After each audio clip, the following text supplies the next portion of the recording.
Now, about 50 people have sent me a link to this ABC special that I think it was it Dateline or 2020, one of those TV shows. They did a special about why successful black women are not getting married. They're beating that dead horse issue again. And a lot of people have been waiting for my response, and God damn it, you're going to get it today.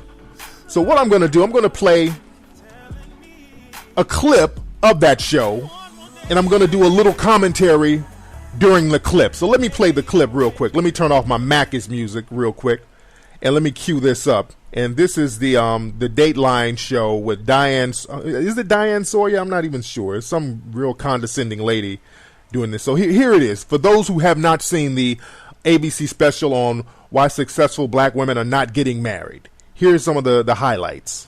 I love marriage and a baby carriage, to paraphrase those famous lyrics. But for millions of black women, many blessed with brains and beauty, finding the right man is proving elusive. But why? Are their standards too high, or are the pickings too slim? What's with that condescending ass voice, all right?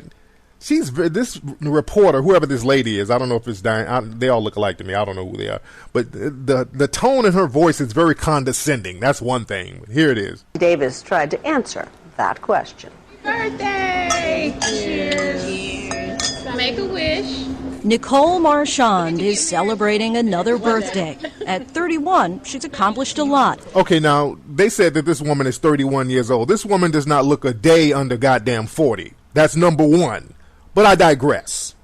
She's a prosecuting attorney and running for state court judge. It'll be a $500 fine. Nicole isn't the kind of woman you'd find standing by on the sidelines of life. But you would find her here, at the Georgia Dome, cheering on the Atlanta Falcons. Okay, so the woman is a prosecuting attorney / cheerleader. What kind of shit is that? Part of a man's man, Nicole is the quintessential man's woman. She appears to have it all, and yet... Okay, let me stop it right there, too. Now, you guys can look at the clip. It's on YouTube. Now, they just showed the woman getting into her little car. She has a little Mercedes-Benz, but they go out of their way to not show where these women live. They never show these women's homes, but I get on that in a minute. She's still single. 42% of black women have never been married. That's double the number of never married white women. I look forward to the day. I look forward to being married. It's just not that easy. For starters, there are more black women than black men. Okay, now they're going to start with the throwing the brothers under the bus statistics in a minute. Hold on.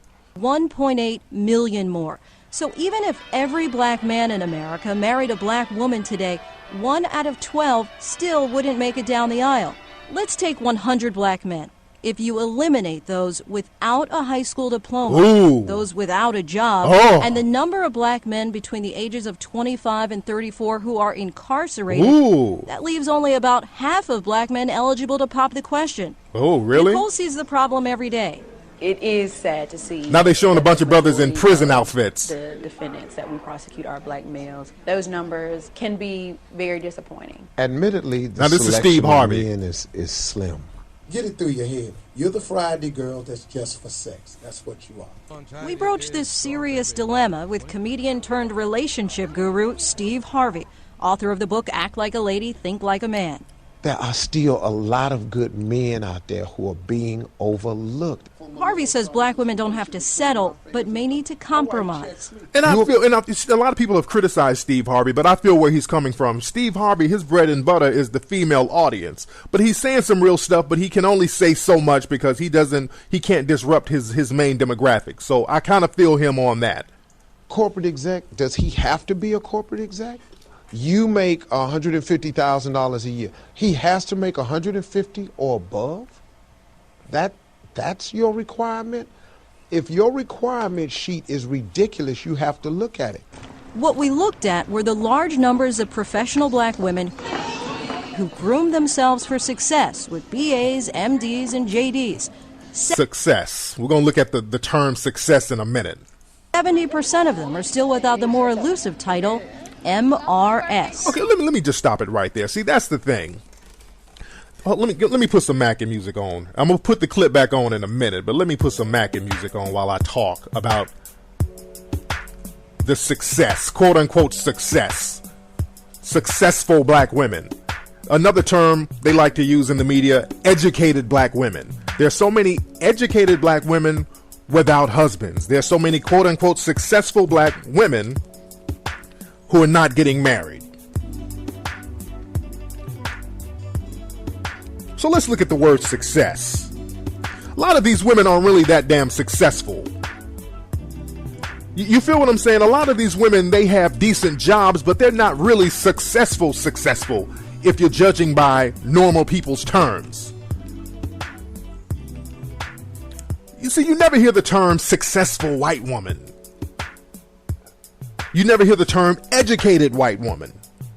You can't even Google that. I don't even think anything comes up. But the term educated black woman, that's a backhanded diss. That's a backhanded compliment. It's a diss, really. Sisters, when y'all gonna realize that? When they say that you're an educated black woman, that's a low-key way of dissing you. Even the successful black woman moniker, it's a very condescending, low-key jab at you. And again, these women, they never show where they live. They show them having little nice cars and having cool little jobs. But that doesn't really constitute you being successful if we're talking about real terms in this country. Let me play some more clips. Hold on. Let me before I really go in, let me play some more clips. Hold on. I would be lying if I said that I don't have fleeting thoughts of, okay, I'm 32, my clock is ticking. These some old looking broads for 31 and 32. That's another thing, too. These women look like they're like late 30s, early 40s. A couple of them are cute. There's like one or two of them that's kind of cute. The tick-tock of the biological clock is getting louder for several of Nicole's single friends. Meet Chateau Waters. She's a 32-year-old high school counselor pursuing a Wait. A high school counselor? You see what I'm saying? They're talking about how successful they are. This woman is a high school counselor. How much money does that pay? Doctorate degree in psychology. We have this thing called the black girl curse. A lot of our white friends are married by 25, like happily married. Kids by 27, and we're like, what is the deal with the BGs? You know, and it's the black girls. Jaqueen Ashford is a chemist for a pharmaceutical company. Okay, I don't know how much that pays. It doesn't sound like she's balling out of control. But let me get on this in a minute. Hold on. Let me get on this. Let me put my Mackin music on.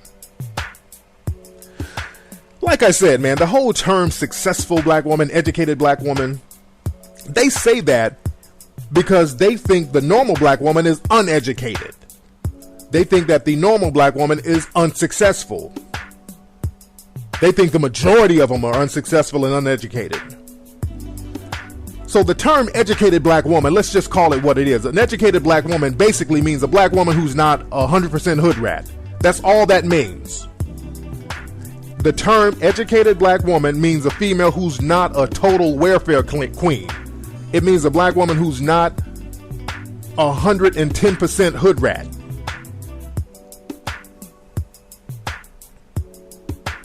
It's a diss. This is the thing, man. These stories, they come out every blue moon, and they come out on ABC, and sometimes CNN will do them. These shows are really designed not to help out or help the black community dialogue. These stories and these shows are really designed to make white folks in America feel better about themselves, because black dysfunction and black degeneracy is good business, especially in trying times. In hard times, white America wants to see raggedy nigga shit. Like during the Great Depression, they had all these coon characters that came about. You had the Stepin Fetchits and the Mantan Marlins and Amos and Andy and all these people during the Great Depression, because white people were doing bad and they needed to see a group of people, a demographic and a community of people doing worse than them. So they can say, okay, at least we're not them.